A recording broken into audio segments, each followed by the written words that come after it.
My wife cheated with my best friend, then stole $250, $0 of our savings and our family home worth $600, $0, and now we're suing each other for everything. I never saw the betrayal coming. I never thought I'd be the guy sitting here, writing this down, but here we are. The craziest thing about it all is how suddenly everything fell apart. Like one day I was just living my normal life, and the next my world was shattered into a million pieces. And honestly, the most unexpected part. It was the moment I found out my wife, Lisa, had been cheating on me with my best friend, Jason. I mean, who expects to find out that the person you trust most in the world has been lying, cheating, and stealing from you? It's like some sick movie plot, but it was real life. It started with little things, small, almost unnoticeable. Lisa's attitude changed. She became more irritable, snapping at me over nothing, avoiding intimacy altogether. She'd come home late from work meetings, and I'd catch her sneaking her phone around like it was some sacred object. I didn't want to believe it at first. I told myself maybe she was stressed, maybe she was just tired. But then I noticed her phone was always locked, and she'd delete messages right in front of me like she was hiding something. Still, I convinced myself she was just being cautious, maybe paranoid about privacy. Then one night I was working late at the office when I decided to check her phone just out of curiosity. I know, bad move, but I was desperate for some truth. I found a string of messages between her and Jason, full of flirtatious talk, plans to meet up, and even some explicit messages where they talked about their sex life. They'd been sneaking around for months, and she'd lied to my face every time I asked if she was seeing anyone else. What hit me hardest wasn't just the messages. They were sickening enough, but the fact that she'd lied so blatantly. She told me she was working late, going out with friends, but that was all a cover. I saw her plans, her secret texts, and the way she'd been living a double life. I remember staring at the screen, feeling my stomach turn. It was like I'd been punched in the gut. And then I saw the photos. There were pictures of her and Jason cuddling, kissing, even some of them in bed. I couldn't believe it. My wife, the woman I loved, was cheating on me with my best friend. I didn't sleep that night. I just sat there staring at the phone, trying to process what I'd found. My mind kept racing. How long had this been going on? How could she lie to my face every day? How could Jason, my best friend, betray me like that? I felt a mix of anger, disbelief, and deep sadness. I kept asking myself, why? How did it get this far? It was like my entire life was a lie, and I had no idea how to fix it or even if I wanted to. I knew deep down that my trust had been broken beyond repair, but I didn't expect the fallout to come so fast or hit me so hard. That day marked the beginning of the end, I guess. I had to face the truth, no matter how much it hurt. The question was, what was I going to do about it? The next morning, I woke up feeling like I'd been hit by a truck. My mind was still spinning from everything I saw the night before. I couldn't get the images out of my head. Lisa and Jason together, smiling, touching each other like they had some secret world I was never meant to know about. I kept going over the messages, the photos, the lies. It was like a tidal wave crashing inside me, and I knew I couldn't ignore it anymore. I had to confront her. I waited until she left for work, which she claimed was some big meeting with her boss, but I knew better now. When I saw her leave, I grabbed her phone and headed straight to the living room. I sat there for a moment, heart pounding, trying to decide how I was going to do this. I couldn't just accuse her without evidence, but I already had enough. I took a deep breath, then opened her messages and started reading out loud, the words feeling like a punch to my chest. Lisa came home early that afternoon. She looked annoyed, bitchy, the kind of annoyed that says she knows she's been caught but is trying to act like she's the victim. She saw the phone in my hand and immediately knew what was up. Her eyes widened for a second, then she rolled her eyes and scoffed. "Are you serious? You've been snooping through my stuff. That's pathetic, even for you." I didn't hold back. I told her I knew everything about the affair, the secret meetings, the explicit texts, the photos. I told her how she'd lied to my face every day, how she'd been cheating on me with my best friend Jason. Her reaction, she laughed. A cold, dismissive laugh. "Oh, please. You're overreacting. You're just jealous," she said, crossing her arms. "Jason's just a friend. We never did anything serious. You're making a big deal out of nothing." I was furious. I couldn't believe how she was spinning it, trying to turn it around on me. I told her I had the proof, that I saw the messages, the photos. She scoffed again and said I was crazy, that I was reading too much into it. Then she started crying, fake tears, I could tell. You don't understand. Jason and I we're just having some fun. It's not a big deal. You're being paranoid. That's when I lost it. I told her I wanted her out of the house, that I was done with her lies. I told her I'd been supporting her, trusting her, and she'd been screwing around behind my back. Her face twisted into a bitchy scowl and she spat back at me. You're just mad because I don't want to be stuck with a boring, predictable guy like you anymore. Jason makes me happy and you're just a paycheck to me. It was the first time I saw her truly venomous. Her words cut deep. I realized she had no remorse, no shame. She was just trying to save herself, to spin the story in her favor. I told her she needed to pack her bags and leave, and she stormed out, screaming that I was overreacting, that I was crazy, that she'd never cheat on me. But I knew the truth now. The woman I married had been lying, cheating, and stealing from me for months. That's when I found out she'd already taken a lot more than just my trust. Over the next few days, I started digging into the financial mess she'd created. Turns out, she'd stolen $250, $0 of our savings, money I worked hard for, money we planned to retire with, money that was supposed to secure our future. And she'd used some of it to fund her affair, I'm pretty sure. I confronted her about that too, and she just smirked and said it was none of my business. I was numb. How could she do this? How could she betray me, my best friend, and then steal from us? The betrayal was like a knife twisting every time I thought about it. I'd always been a straightforward guy, worked my ass off, paid the bills, took care of my family. And all the while she was lying to my face, cheating and draining our savings. I felt like I'd been punched in the stomach 100 times. I didn't sleep that night either. I kept replaying everything, trying to figure out my next move. I knew I couldn't stay in this marriage, not after everything.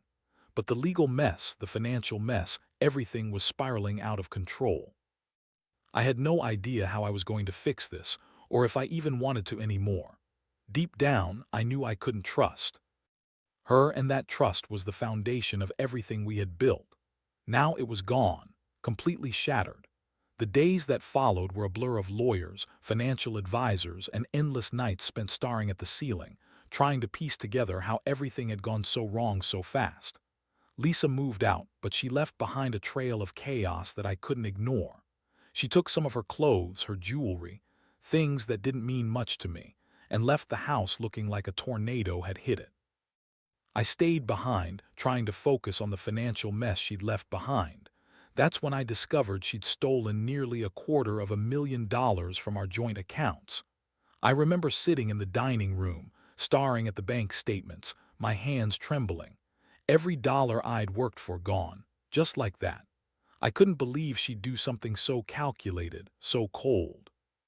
She drained our savings, taken our family home, our biggest asset worth around $600, $0, and sold it off without telling me. I found out when I checked the title deed, and suddenly everything was just gone. The house was in her name now, or at least she transferred it. I felt an icy shock run through me. I'd been betrayed on every level, emotionally, financially, legally. I hired a lawyer immediately. I filed for divorce, wanting to cut ties as cleanly as possible. But Lisa didn't go quietly. Her attitude was always bitchy, dismissive, like she thought she was entitled to everything I had. She told the lawyer that I was an overbearing, controlling husband who didn't appreciate her. She lied about everything, claiming she was the victim, that I'd been abusive, and that she only cheated because I was boring. She insisted she deserved half of everything, even though she'd been stealing from us for months. I couldn't believe how brazen she was, spinning her lies with such ease. Meanwhile, I was trying to keep it together. The emotional toll was crushing.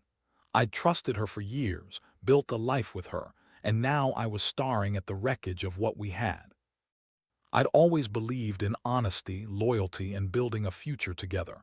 And she'd thrown all of that away for Jason, for some fleeting thrill, and then she'd stolen everything we had. It was like being punched in the stomach every single day.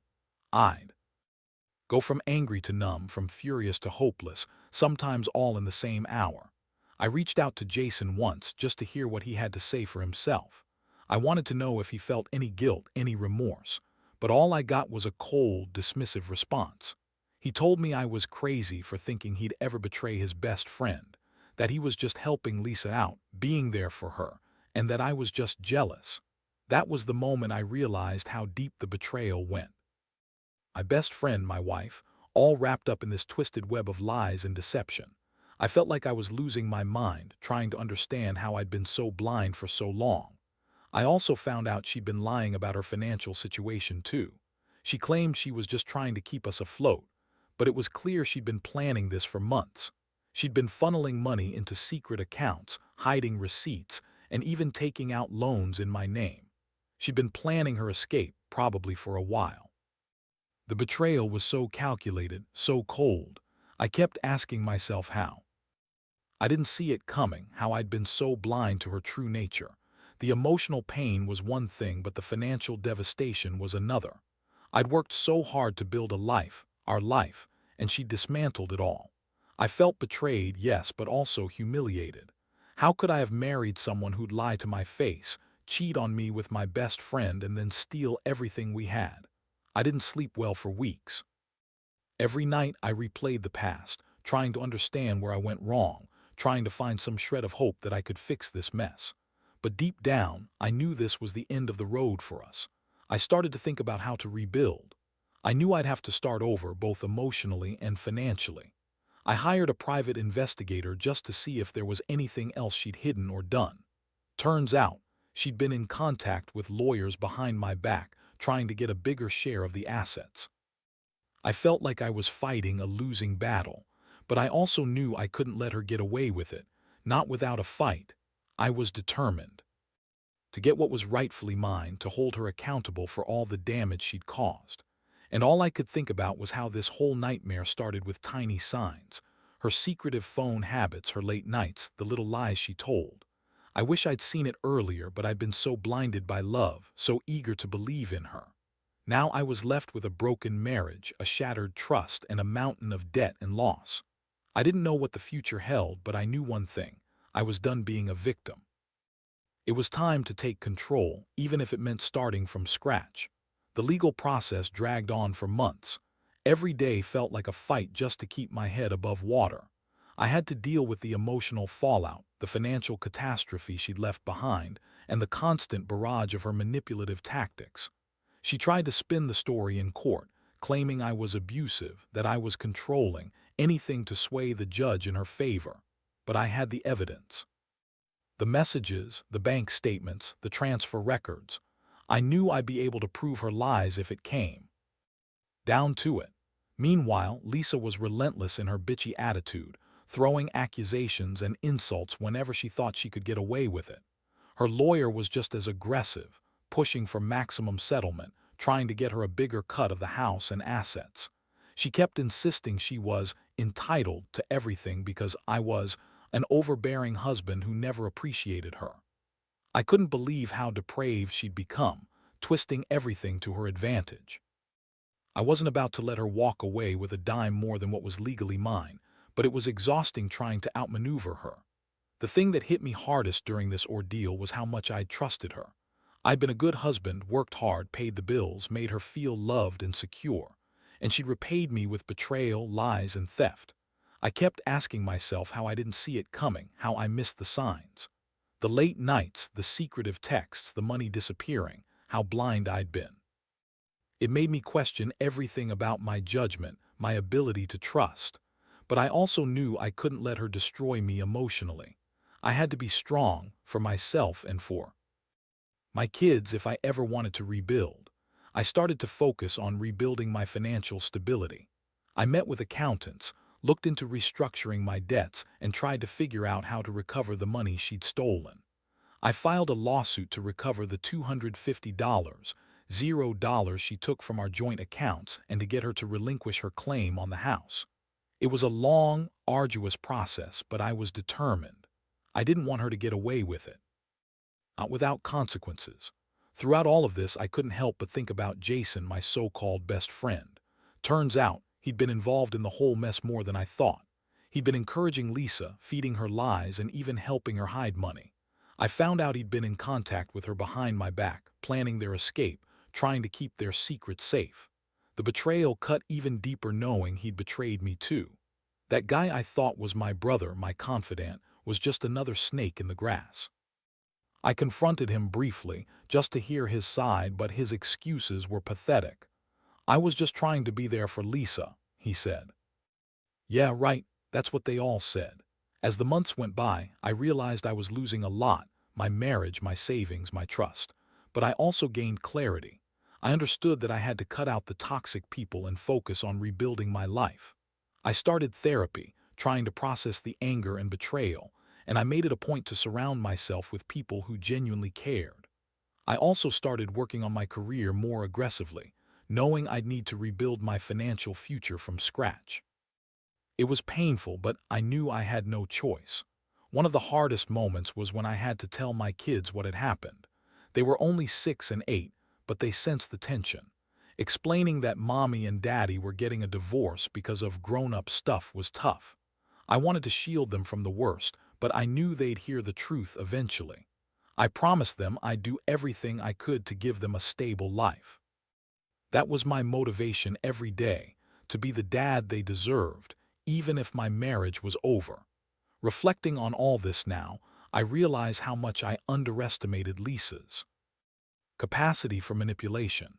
She was bitchy, yes, but also incredibly calculating. She played the victim when it suited her, lied without remorse, and stole everything she could get her hands on. The worst part, she still insists she's the victim, spinning her web of lies to anyone who will listen. But I know better.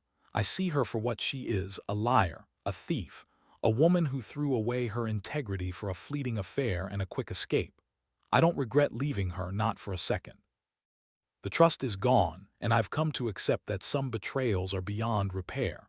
What I do regret is not seeing the warning signs sooner, not trusting my instincts more. If there's one thing I want anyone reading this to take away, it's this: pay attention to the small signs. Red flags don't appear out of nowhere. And if you find yourself in a situation where someone's lying, cheating, and stealing from you, don't ignore it. Protect yourself. Because when it all comes crashing down, the fallout can destroy everything you've worked for, and sometimes it's too late to fix it. The legal battle finally reached its peak. After months of fighting, I managed to get a court order to freeze her assets and prevent her from selling the house entirely. It was a small victory, but it felt like a huge weight off my shoulders. Still, the damage was done. She'd already taken so much: our savings, the house, my trust. I had to start from scratch, rebuilding my finances and my life. I knew I couldn't undo what she'd done, but I could try to protect what remained and make sure she paid for her betrayal. During this process, I started to piece together just how deep her deception went. She'd been funneling money into secret accounts, hiding receipts, and even taking out loans in my name. I found multiple bank accounts she'd kept hidden, some of which had thousands of dollars. The more I uncovered, the angrier I became. How could someone I loved do this? How could she manipulate everything so thoroughly? It felt like I was living in someone else's nightmare. I also learned more about Jason's involvement. Turns out he'd been encouraging her, helping her cover her tracks, even giving her advice on how to hide the money. That betrayal cut even deeper. I'd trusted him for years, considered him my brother. And now I saw him for what he really was: a snake, just like Lisa. I confronted him face to face. His excuse: that he was just trying to be there for Lisa, that they were just friends. But I knew better. His guilt was written all over his face, and his lies couldn't hold up. It was clear he'd been more involved than he let on. Meanwhile, Lisa kept playing the victim. She insisted she was forced into this, that she didn't mean to hurt anyone, and that she was just trying to find happiness. She told anyone who'd listen that I was controlling and emotionally abusive, that she was just sick of the same old life. I couldn't believe how brazen she was, spinning her web of lies everywhere she went. She'd even hired her own lawyer, trying to get a bigger share of the assets, claiming she deserved it because she was the victim of a bad marriage. I knew her game now, and I refused to let her manipulate the system.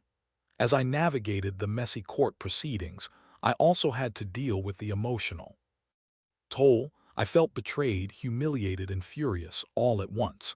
I'd given everything to that marriage, and she'd thrown it all away for a guy who wasn't worth a damn.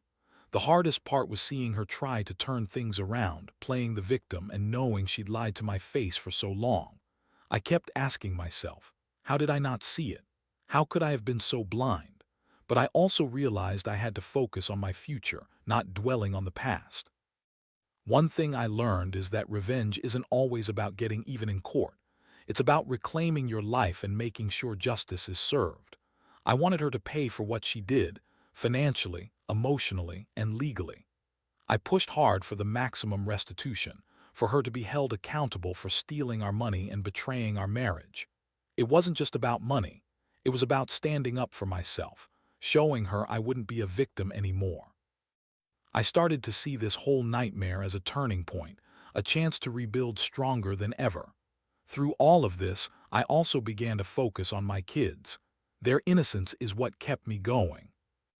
I made sure they knew I loved them, that I'd do everything to keep them safe and secure. I wanted to shield them from the worst of it, but they sensed the tension. I promised I'd be there for them, no matter what. Watching their faces, I realized that even in the darkest times, I had a reason to fight for them, for myself, and for the hope of a better future. Looking back, I see how much I've grown from this experience. It's been a brutal lesson in trust, betrayal, and resilience. I've lost a lot, my marriage money, my sense of stability, but I've gained clarity. I know now that some betrayals cut so deep that they change you forever. But you also learn to be stronger, wiser, more cautious. I still have scars, but I refuse to let them define me. I'm rebuilding, step by step, and I refuse to let her steal any more of my life. The pain will fade, but the lessons will stay with me forever. Now, looking back, I realized that the hardest part of all this wasn't just the betrayal itself. It was rebuilding my sense of self after everything was shattered. I used to think trust was the foundation of a marriage, but now I see that trust is something you have to earn every day, and sometimes it's better to be cautious. Lisa's betrayal taught me that people can surprise you in the worst ways, and that sometimes the only person you can truly rely on is yourself. I've come to understand that revenge isn't necessarily about getting even. For me, it was about reclaiming my life, my dignity, and my future. I fought hard to recover what I could, my money, my home, my reputation, and I made damn sure she paid the price for her lies and theft. But more than that, I learned to forgive myself for trusting her so blindly, and to forgive her for the pain she caused. Not because she deserved it, but because holding on to anger and hatred only kept me tied to the past. Today, I stand on the other side of this nightmare, stronger and more aware of what real loyalty and honesty mean. I've started fresh, focusing on my children, my career, and my own happiness. I've learned that life throws curveballs and sometimes you get knocked down hard. But what matters is how you get back up. You have to pick yourself up, dust yourself off, and keep moving forward, no matter how much it hurts. Looking back, I wish I'd seen the signs earlier, but I also know that no one is perfect. We all make mistakes, trust the wrong people, and get blindsided sometimes. The key is what you do afterward. I chose to fight, not just for my money or my house, but for my peace of mind and my integrity. I refuse to be a victim anymore. I refuse to let her steal my future. So if there's one thing I want anyone reading this to take away, it's this. Pay attention to the red flags, trust your instincts, and don't ignore the small signs of trouble. Because when betrayal hits, it hits hard. But you can survive it. You can come out stronger. And in the end, the only thing that truly matters is your own resilience. Life will throw shit your way, but you've got to decide whether you're going to let it break you or use it as fuel to rebuild better than ever.